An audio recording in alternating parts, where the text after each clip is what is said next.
निर्मलाताई अंगणात कानाला फोन लावून आपल्या मुलासोबत बोलत होत्या.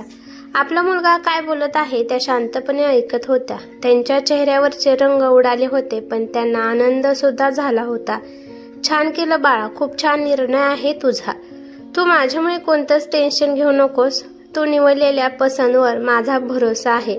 नक्कीच ती पण तुझ्यासारखी समजूतदार आणि दयाळू स्वभावाची असणार. माझे आशीर्वाद नेहमी तुझ्यासोबत आहेत.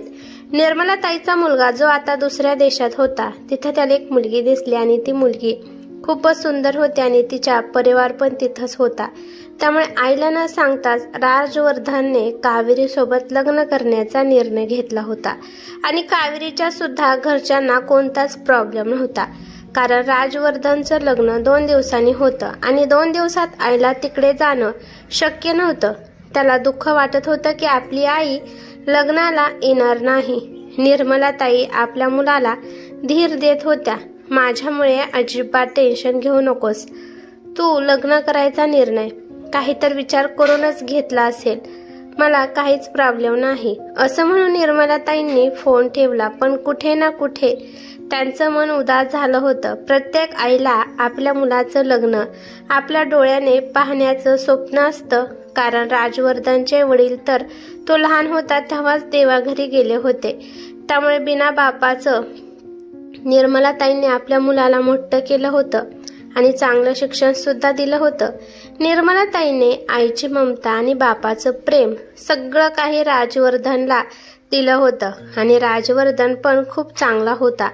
तो त्याच्या आईचा आज्ञाकारी मुलगा होता. राजवर्धन दुसऱ्या देशात जाण्याचं कारण म्हणजे त्याचा मित्र आदित्य. आदित्य तिकडे नोकरी करत होता आणि त्याने त्याच्या डोक्यात हे खूळ भरलं की तिकडे नोकरी केल्यावर भरपूर पैसा मिळतो. त्या दोघांची घट्ट मैत्री होती. आदित्य म्हणत होता की भारतामध्ये राहिला तर तुला गरिबीचं आयुष्यभर पाहावी लागेल. कसा तरी राजवर्धन तिकडे जाण्यासाठी तयार झाला, पण दुसऱ्या देशात जाण्यासाठी भरपूर पैसा लागतो. तो पैसा कोठून आणायचा? पण त्याच्या आईने निर्मलाताईंनी पाहिलं होतं की त्यांच्या मुलाला दुसऱ्या देशात जाण्याची इच्छा आहे. त्यामुळे त्यांच्या स्वर्गवासीय पतीच्या नावावर जी जमीन होती ती जमीन विकून त्यांच्या मुलाला परदेशात जाण्यासाठी पैसे दिले होते, कारण त्याचं भविष्य चांगलं घडावं. त्याने आईला समजून सांगितलं होतं की जर मी इथं भारतात राहिलो तर मला इथं गरिबीच पाहावी लागेल. त्यामुळे मी तिकडे गेलो तर तिकडे खूप भरपूर पैसा मी मिळवेन. आई, तू आयुष्यभर मला जपलं. मला प्रत्येक गोष्टीसाठी तू दिवस रात्र मेहनत केली. आता माझी बारी आहे. आता मी मेहनत करून तुला एका राणीसारखं ठेवणार आहे. निर्मलाताई सगळ्यासाठी तयार झाल्या. एकदाचा राजवर्धन दुसऱ्या देशात गेला आणि त्याला जाऊन आता 2 वर्ष झाले होते. तो प्रत्येक दिवशी आईला फोन करून बोलत होता. राजवर्धन तिथे चांगला सेटल झाला होता. आता फक्त संसाराची गाडी पुढे ढकलण्यासाठी त्याला लग्न करायचं होतं आणि त्याला एक मुलगी सुद्धा भेटली होती. फक्त त्याला आता आईची परमिशन पाहिजे होती. आपण असं म्हणू शकतो की आईला तो फक्त सूचना देत होता की माझं 2 दिवसांनी लग्न आहे. पण आई निर्मलाताई जेव्हापासून आपल्या मुलाच्या लग्नाची गोष्ट ऐकली आहे तेव्हापासून त्यांचं मन खूप उदास आहे. त्यांना आपल्या मुलाच्या लग्नाची तयारी स्वतःच्या हाताने करायची होती.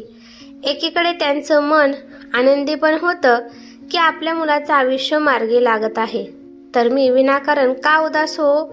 आपला मुलगा काय म्हणेल की माझं लग्न आहे आणि माझी आई उदास आहे. त्यामुळे निर्मलाताई खुश राहण्याचा प्रयत्न करू लागल्या. 2 दिवसांनी राजवर्धन आणि कावेरीचं लग्न झालं. आता राजवर्धनने पक्का निर्धार केला होता की आता आईला कोणत्याही परिस्थितीत माझ्याकडे घेऊन येण्याचं, कारण भारतात असं कोणी जवळचं नव्हतं जी माझ्या आईची काळजी घेईल. त्यामुळे राजवर्धनने भारतातील एका मित्राला सांगून आईचं पासपोर्ट बनवून घेतलं. खरं तर निर्मलाताईंना त्यांचं गाव सोडून दुसऱ्या देशात जायचं नव्हतं, कारण का त्यांना त्यांचा गाव खूप प्रिय होता. त्या गावात त्यांच्या भरपूर आठवणी होत्या, पण यापेक्षा त्यांना त्यांच्या मुलाचा आनंद महत्वाचा आहे. म्हणून त्या मनावर दगड ठेवून आपल्या मुलाकडे जायला निघाल्या. त्यांना पण त्यांच्या मुलाला सोडून दूर राहावं वाटत नाही. जेव्हा त्याची आई दुसऱ्या देशात आली तेव्हा तिथल्या बिल्डिंगा आणि नजारा पाहून आई आश्चर्यचकित झाली, कारण तिने कधीच एवढ्या मोठ्या बिल्डिंग, एवढे मोठे रस्ते, झाडे, गार्डन वगैरे काहीच पाहिलेलं नव्हतं. सगळा रस्ता, घर सगळे स्वच्छ होते. तिथे कोणत्याच प्रकारचा कचरा नव्हता. पण निर्मलाताईंना कळाले की इथं आपलेपणाच जाणवत नाही. पण मुलासाठी त्यांनी हे स्वीकारलं होतं. पण राजवर्धन त्याच्या आईला खूप मान सन्मान देत होता. हे कुठेतरी कावेरीला पटत नव्हतं. ती नेहमी तिच्या सासूवर जळत होती की माझा नवरा माझ्यापेक्षा त्याच्या आईला महत्त्व देत आहे. पण निर्मलाताईंना भरपूर धैर्य होता. कावेरी आपल्या सासूचा अपमान करत होती, पण निर्मलाताई आपल्या मुलासाठी हे सगळं सहन करत होत्या. कावेरी खूप चलाक होती. तिला तिच्या घरात राजवर्धन आणि तिच्याशिवाय दुसरं कोणी असलेलं तिला सहन होत नव्हतं. राजवर्धन जेव्हा घरी असायचा तेव्हा कावेरी तिच्या सासूची खूप सेवा करत होती. राजवर्धन देखत मी किती आदर्शवादी सून आहे ते दाखवण्याचा प्रयत्न करत होती. पण जसा राजवर्धन कामाला जात होता तेव्हा कावेरी तिचं खरं रूप तिच्या सासूबाईला दाखवत होती. कावेरी निर्मलाताईंकडून सगळं काम करून घेत होती, त्यामुळे तिने तिच्या मोलकरणीला सुद्धा कामावरून काढून टाकले होते. जेव्हा राजवर्धन म्हणाला की तू मोलकरणीला कामावरून का काढलं, कावेरी म्हणायची की घरात थोडेसे काम असतं, त्यामुळे एवढं काम मी करू शकते. त्यासाठी मोलकरणीची अजिबात काही गरज नाही. जर काही अडलं नडलं तर आता आई आहेतच की. इतक्या समजूतदारपणाने ती राजवर्धनला समजून सांगत होती आणि सासूला पण खूप खोटं बोलत होती. म्हणत होते की सासूबाई, एवढ्या मोठ्या घरात खाणारे 3 तोंडे, तर मग मोलकरीण लावून आपण राजवर्धनवर विनाकारण बोजा कशामुळे द्यायचा. असं पण हे कळल्या मोलकरणी खूप पैसा घेतात. मग निर्मलाताई म्हणायच्या की काही नाही सुनबाई, मी तुला काम करून लागत जाईन, त्यामुळे बरं झालं तू मोलकरणीला काढून टाकलं. असं पण 4 पैसे घरात राहतील. पण कावेरी निर्मलाताईंना कोणतंच काम करू लागत नव्हती. निर्मलाताईच सगळं काम करत होत्या. कावेरी तिच्या सासूला शिळं राहिलेलं अन्न देत होती. तरी पण निर्मलाताईंनी त्यांच्या मुलाला काही सुद्धा सांगितले नव्हते की कावेरी मला असा त्रास देते. त्यांना वाटत होते की मी जर काही सांगितलं तर माझ्या मुलाचा संसार खराब होईल. असं पण निर्मलाताईंना कामाची सवय होती, त्यामुळे काम करण्यासाठी कधीच त्या कंटाळ करत नव्हत्या. पण काही महिन्यातच निर्मलाताईची तब्येत खराब झाली. त्यांना त्या घरात कोंडल्यासारखं होत होतं. त्यांचं मन कशातच लागत नव्हतं. निर्मलाताईंना मोकळ्या हवेत झाडाखाली बिनधास्त राहण्याची सवय होती. राजवर्धनने त्याच्या आईच्या खोलीत एसी लावून दिला होता आणि कावेरीच्या रूममध्ये सुद्धा एसी होता. पण जसा राजवर्धन कामाला जात होता तशी कावेरी तिच्या सासूच्या रूममधला एसी बंद करून टाकत होती. ती म्हणत होती की सासूबाई, ह्यावेळेस लाईट बिल खूप आलं आहे. जर तुम्ही दिवसभर असाच एसी चालू ठेवला तर सगळे कमाई तर बिलवाल्यालाच द्यावी लागेल. तुमचा मुलगा तिकडे खूप कष्ट करत आहे आणि तुम्ही कसला आई आहात. तुमच्या मुलाच्या पैशावर मोजमस्ती करत आहात. मला तर शंका येऊ लागत आहे की राजवर्धन तुमचा सख्खा मुलगा नाही. हे सगळं ऐकून निर्मलाताईंना खूप वाईट वाटत होतं. त्या कावेरीला लगेच एसी बंद करायला सांगतात. त्या म्हणत होत्या की एसी चालवून एवढ्या थंडीत मला झोपण्याची सवय नाही. पण निर्मलाताईंनी सांगितलं नाही की जर एसी चालू केला नाही तर गरमीमध्ये त्यांची तब्येत खराब होत आहे. त्यामुळे कावेरी दिवसभर एसी बंद करत होती आणि राजवर्धन येण्याच्या टायमाला जाऊन ते एसी ऑन करत होती. आणि याच्यावरून राजवर्धनला वाटत होते की आई दिवसभर एसी मध्येच आराम करत असते. निर्मलाताईंचं वय आता 55 वर्ष झालं होतं. त्यामुळे निर्मलाताईंचे आता गुडघे आणि पाय दुखण्याचा त्रास होऊ लागला. तरी पण त्या आपल्या मुलाला काही सुद्धा सांगत नव्हत्या. एक दिवस अचानकच निर्मलाताईंच्या तोंडातून निघाले की राजवर्धन, माझे गुडघे फार दुखत आहेत. राजवर्धन म्हणाला की आई, तू मला आधी का नाही सांगितलं, मी तुला आजच हॉस्पिटलमध्ये डॉक्टरकडे घेऊन जातो. पण हे सगळं कावेरीने ऐकलं होतं की कसं त्यांनी त्यांच्या मुलाला गुडघे दुखत आहे म्हणून सांगितलं आणि त्यांचा मुलगा पण लगेच दवाखान्यात नेण्यासाठी तयार झाला. एक फोन आला होता म्हणून राजवर्धन बाहेर गेला. तोपर्यंत कावेरीने तिच्या सासूची हजामत केली. ती म्हणाली की तुम्ही पहिल्यापासूनच ड्रामेबाज आहात. तुमच्यासारख्या बाया खूप चलाक असतात. तुम्हाला आपला मुलगा मुठीत ठेवण्याच्या खूप कला येतात. तुम्हाला आधीच सांगितलं होतं की या देशात फार महागाई आहे, तरी पण तुम्ही तुमच्या मुलाला दवाखान्यात नेण्यासाठी फोर्स करत आहात. तुम्हाला माहित नाही इथे डॉक्टर 50,000 हजार रुपये फीस घेतात. खरं तर निर्मलाताईंना खूप त्रास होत होता. त्यांच्या डोळ्यातून पाणी टपाटपा गळत होते. तरी पण कावेरीला त्यांच्यावर दया येत नव्हती. त्या म्हणाल्या की कावेरी, मी राजवर्धनला सांगून हॉस्पिटलमध्ये जाण्याचं कॅन्सल करते. निर्मलाताईंना माहीत होतं की त्यांची सून माझ्या रूममधला AC चालू करून देत नाही, पण ती दिवसभर AC लावूनच रूममध्ये बसलेली असते. तेव्हा बिल येत नाही का असा विचार त्यांच्या डोक्यात आला सुद्धा नाही. निर्मलाताई आपल्या मनातील दुःख वेदना कोणाला सांगू सुद्धा शकत नव्हत्या. तोपर्यंत तिथे राजवर्धन आला आणि म्हणाला की चल आई, माझं काम झालं आहे, आपण हॉस्पिटलमध्ये जाऊ. पण निर्मलाताईंनी जाण्यासाठी मनाई केली आणि म्हणाल्या की बाळा, आता मला ठीक वाटत आहे, नंतर दुखत असल्यास मी सांगेल. असं पण सुनबाईने कोणतं तरी औषध लावून माझ्या गुडघ्याचा मसाज केला होता, त्यामुळे आता कमी दुखत आहे. हे ऐकून राजवर्धन खूप खुश झाला. त्याला वाटले की आई सून सोबत खूप खुश आहे. पण हळूहळू निर्मलाताईंचं दुखणं खूपच वाढलं. त्यामुळे त्या राजवर्धनला म्हणाल्या की मला माघारी इंडियामध्ये सोड, मला इथलं वातावरण सूट होत नाही, मला माझ्या गावाकडे जायचं आहे. गावाची मला खूप आठवण येत आहे. जर मी इथे खूप दिवस राहिली तर नक्कीच मी अजून आजारी पडत असते. माझ्यामुळे माझ्या मुलाला त्रास होईल असं मी कधीच वागणार नाही. मी माझा बोजा तुझ्यावर कधीच पडून देणार नाही. आधीच तर तू खूप मुश्किलीने हे घर चालवत आहे. तुला तुझं आयुष्य आहे. माझा आशीर्वाद तुझ्या पाठीशी नेहमी आहे. तुम्ही असंच आनंदी राहा. तुला जेव्हा आपण भारतात येऊ वाटत असेल तेव्हा मी नक्कीच तुझी वाट पाहीन. राजवर्धन आईला म्हणाला की आई, तुला इथं कशाचा त्रास होत आहे का? तू दिवसभर तर AC मध्येच असते की. गावाकडे तर किती गरमी आहे. पण निर्मलाताई त्यांच्या मुलाला सांगू शकत नव्हत्या की त्या किती मुश्किलीने या घरात राहत आहेत. त्या घरात त्यांच्या मुलाला म्हणाल्या की तू काही पण करून मला माझ्या गावाकडे सोडून ये, नाहीतर मी इथे मरून जाईल. आईच्या बोलण्यामुळे राजवर्धन नाराज झाला. आईला म्हणाला की आई, थोडे दिवस थांब, मी तुला तिकडे लावण्याचा बंदोबस्त करतो. पण आई, जर माझ्यामुळे किंवा माझ्या बायकोमुळे तुला काही त्रास होत असेल तर तू आता सांग. पण निर्मलाताई म्हणाल्या की राजवर्धन, मला कशाचा सुद्धा त्रास नाही. सुनबाई तर माझी खूप काळजी घेते. बाळा, तुला तर माहित आहे ना, मला पहिल्यापासूनच गावाकडे राहायचं होतं.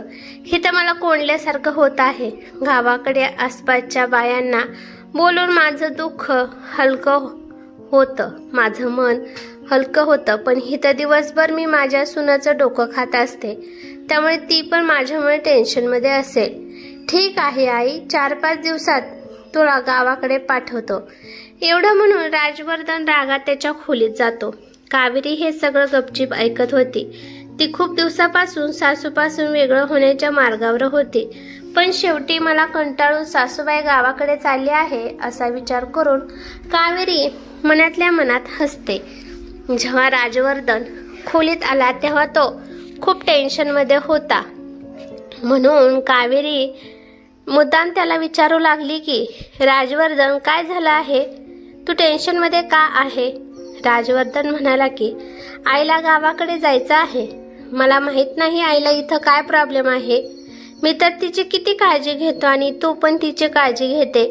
आईला गरमी होऊ नये म्हणून मी तिच्या रूममध्ये AC सुद्धा लावला आहे. तरी पण आईचं इथं मन लागत नाही. त्यामुळे आईला गावाकडे लावण्यासाठी पैशाची व्यवस्था करावी लागेल. संध्याकाळी कावेरी तिच्या नवऱ्यापाशी आली आणि म्हणाली की हे बघा, मी तुम्ही गेल्यावर आईला समजावलं, तुम्ही इथे राहा, मला तुमच्याशिवाय करमणार नाही. तुम्ही असल्यावर माझा दिवस जातो आपण दोघे मिळून काम करतो. मला याची सवय झाली होती, तरी पण माझं एक सुद्धा आईने ऐकून घेतलं नाही आणि त्या फक्त मला जायचं आहे एवढेच म्हणत होत्या. राजवर्धन, मला तर असं वाटत आहे की तुमच्या आईने मला अजून स्वीकारलं नाही, कारण मी जेव्हा पण त्यांना मी बनवलेलं जेवण देते तर त्यांना ते पसंतच पडत नाही. त्या म्हणतात तुला माझ्यासारखं जेवण बनवता येत नाही. जर चहा बनवून दिला तर यामध्ये साखर टाकली आहे का नाही म्हणून मला विचारतात. असं म्हणून कावेरी राजवर्धनचं अजूनच कान भरू लागली. कारण जर राजवर्धनने आईला गावाकडे न पाठवण्याचा निर्णय घेतला तर त्यामुळे त्याच्यात भर म्हणून हे सगळं सांगत होती. हे सगळं ऐकल्यावर राजवर्धन आश्चर्यचकित झाला, कारण त्याला माहित होतं की त्याची आई खूप चांगली आहे, संयम ठेवणारी आहे. तर मग माझी आई नेहमी कावेरीला, माझ्या बायकोला का भांडत असेल? मग राजवर्धनला पण वाटत होतं की कदाचित आईने कावेरीला मनापासून स्वीकारलं नाही, कारण आईला माझं लग्न गावातल्या मुलीसोबत करायचं होतं. राजवर्धनचा मूड खूप खराब झाला होता. राजवर्धन रागाला जातो आणि म्हणतो की माघारी जाणं एवढं सोपं नाही, त्यासाठी भरपूर पैसे लागतात. माझ्या 2 महिन्याचा पगार तिकिटामध्ये लागतो. कावेरी राजवर्धन पाशी येते आणि म्हणते की हे बघ राजवर्धन, मी थोडे थोडे पैसे साठवले होते आणि माझ्यामुळे आता तेवढे पैसे आहेत, तेवढे आपण आईला गावाकडे पाठवू शकतो, त्यामुळे तू टेन्शन घेऊ नकोस. आपल्या बायकोचं समजूतदारीचं बोलणं ऐकून राजवर्धनला खूप आनंद होतो. पण कावेरी खोटं बोलत होती. तिच्याकडे पैसेच नव्हते. जेवढे पैसे होते ते किट्टी पार्टीमध्ये घालत होते. त्यामुळे दुसऱ्या दिवशी राजवर्धन जेव्हा कामाला जातो तेव्हा कावेरी तिच्या सासूबाईपाशी जाते आणि म्हणते, जर तुम्हाला लवकरात लवकर गावाकडे जायचं असेल तर मी जे म्हणेल ते तुम्हाला करावे लागेल.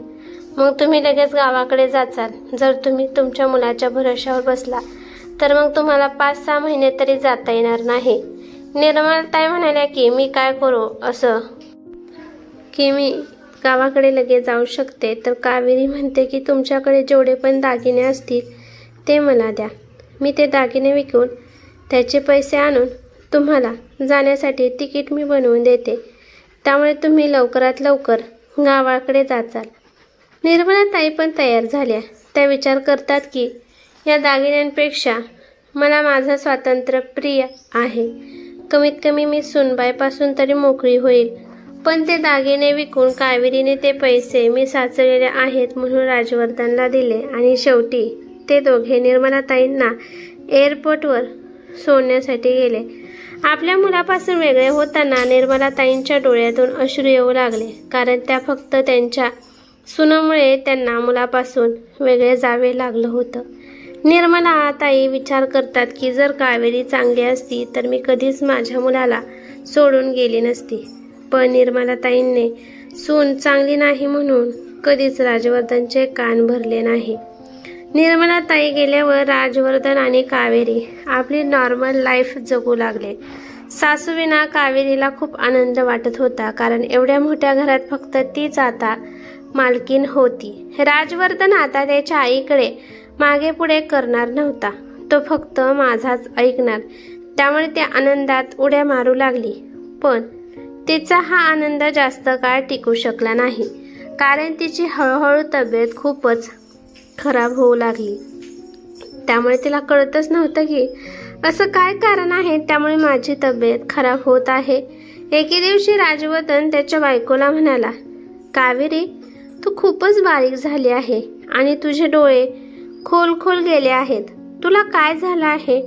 जेव्हा कावेरीने आरशात स्वतःला निहाळून पाहिलं तेव्हा तिला समजलं की खरंच तिची तब्येत खूपच खराब झाली आहे आणि सुरकुत्या पडल्यासारख्या सुद्धा दिसत आहे. जेव्हा ती विंचरत होती तेव्हा तिचे केस सुद्धा आपोआपच गळू लागले. कावेरी खूप घाबरली आणि राजवर्धन पण खूप घाबरला.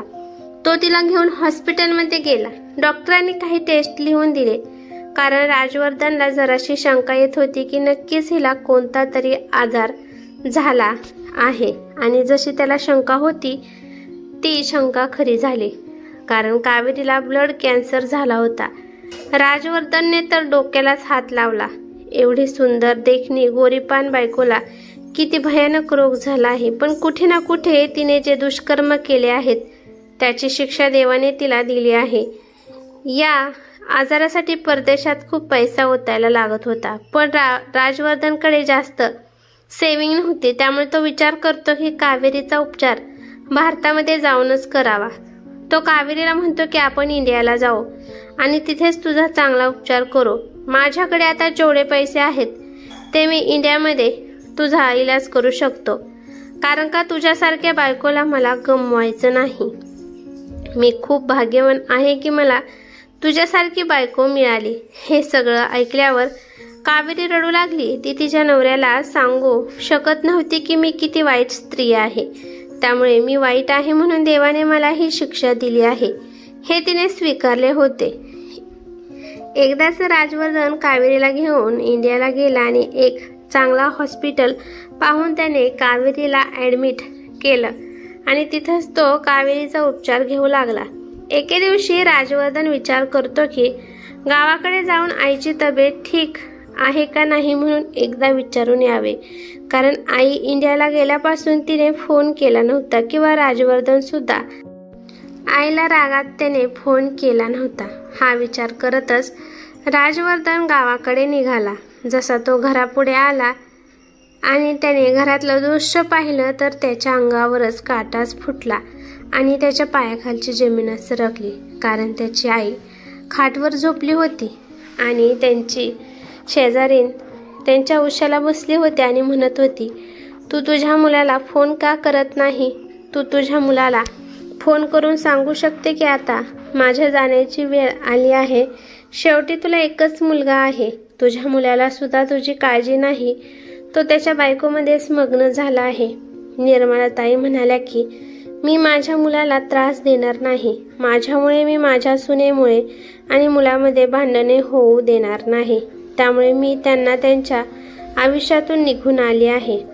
माझ्या सुनेने माझ्यावर खूप अत्याचार केले आहेत, पण मी माझ्या मुलाला तिच्याबद्दल काही सांगितलं नाही. मी फक्त देवाकडे हीच प्रार्थना करते की माझा मुलगा त्याच्या बायकोसोबत खुश असावा.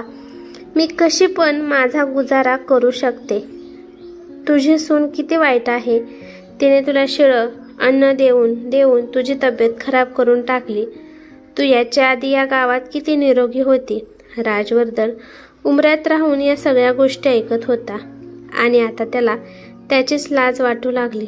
ज्या बायकोला तो खूप चांगला समजत होता पण ती किती वाईट निघाली हे त्याला कळले. उलट माझीच बायको आईबद्दल काही बाई सांगून माझे कान भरत होती. पण कावेरी किती आईवर अत्याचार करत होती, पण आईने एक शब्द सुद्धा कावेरीबद्दल मला सांगितलं नाही. पटकन राजवर्धन आपल्या आईपाशी गेला आणि आईच्या गळ्यात पडून मोठमोठ्याने रडू लागला आणि आईला म्हणाला की आई, तुझ्यावर माझ्या बायकोने जे अत्याचार केले होते ते सगळे देवाने वसूल करून घेतले आहेत, कारण तिला कॅन्सर झाला आहे आणि ती मोठ्या शहरात एका हॉस्पिटलमध्ये ॲडमिट आहे. जर तिची ही हालत झाली नसती तर मी माझ्या बायकोचं कधीच तोंड पाहिलं नसतं.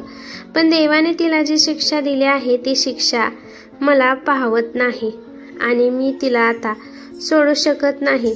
निर्मलाताईंना जेव्हा हे ऐकले त्या तेव्हा पटकन उठल्या आणि म्हणाल्या की मला लवकरात लवकर माझ्या सुनापाशी घेऊन चल. निर्मलाताईंनी त्यांच्यावर झालेले अत्याचार एका सेकंदात विसरून गेल्या.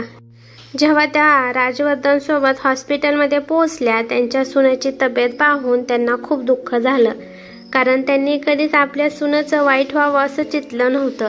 जेव्हा कावेरीने निर्मलाताईंना पाहिलं तर त्यावर तिच्या डोळ्यातून आपोआपच पाणी आले आणि ती रडू लागली. कावेरीने आपल्या सासूबाईपुढे हात जोडले. निर्मलाताईंना कावेरीची ही हालत पाहवली नाही आणि त्या पटकन आपल्या सुनेला प्रेमाने मिठीत घेतलं. निर्मलाताईने देवाकडे हात जोडून प्रार्थना केली की माझ्या सुनेला लवकरात लवकर बरे कर आणि निर्मलाताईची प्रार्थना देवाने ऐकली. पण 6 महिन्यानंतर कावेरीची तब्येत ठीक होऊ लागली. कावेरी व्यवस्थित झाल्यावर ती तिच्या सासूसोबतच त्यांच्या गावाकडे राहू लागली. निर्मलाताई आपल्या सुनेची ही हालत पाहूनच त्या लगेच बऱ्या झाल्या. कारण का आपल्या सुनेला नीट करायचं असेल तर त्यांना आधी स्वतः नीट व्हावे लागणार होते आणि त्या व्यवस्थित झाल्या आणि सुनेची खूप काळजी घेऊ लागल्या आणि कावेरी पण आपल्या सासूची काळजी घेत होती। ही कथा कशी वाटली ते मला कमेंट करून नक्की सांगा। कथा आवडली तर लाईक शेअर नक्की करा आणि चॅनलवरती नवीन असाल तर चॅनलला सबस्क्राईब करा। धन्यवाद।